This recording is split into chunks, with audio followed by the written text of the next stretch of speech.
परिचय। राजा बहुत खुश था। छोटे पक्षियों ने छप्पर में अंडे दिए थे।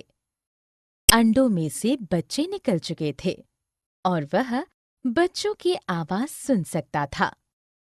राजा ऊपर चढ़ना चाहता था और पक्षी के बच्चों को देखना चाहता था, लेकिन उसकी माँ ने बच्चों को परेशान ना करने के लिए कहा। राजा जानना चाहता था कि बच्चे घोंसले में कब तक रहेंगे, बच्चे कब उड़ेंगे। उसकी माँ ने उसे सभी पक्षियों के बारे में बताया। इस पाठ में आप विभिन्न पक्षियों, उनकी चोंच, उनके पंजों, उनकी उपयोगिता और उनके घोंसला बनाने की आदतों के बारे में जानेंगे। उद्देश्य। इस पाठ के अंत में आप निम्नलिखित सीखने में सक्षम हो जाएंगे।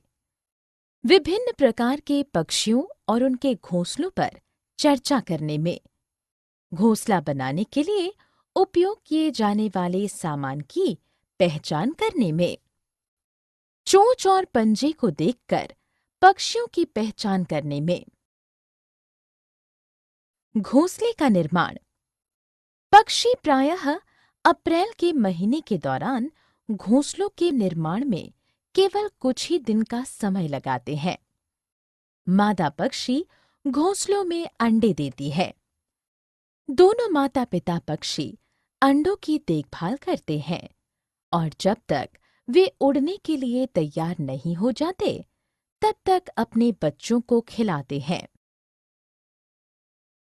घोंसला बनाने के लिए उपयोग किए जाने वाला सामान। घोंसला घास से बना होता है। घास के ऊपर आप नाजुक टहनी, जड़ें, ऊन, बाल और रुई देख सकते हैं। एक कौवे के घोंसले में आप तार और लकड़ी के टुकड़े भी देख सकते हैं।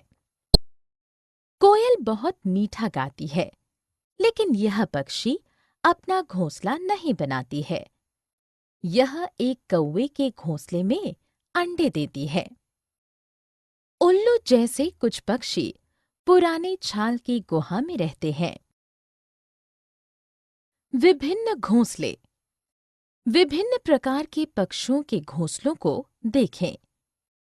विबर पक्षी, दर्जिन चिड़िया, कठफोड़वा, प्लोवर, कबूतर, बसंत गौरी।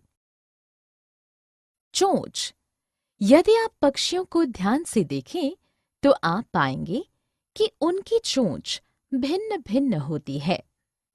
प्रकृति ने उनकी खाने की आदतों के आधार पर उचित प्रकार की चोंच प्रदान की है।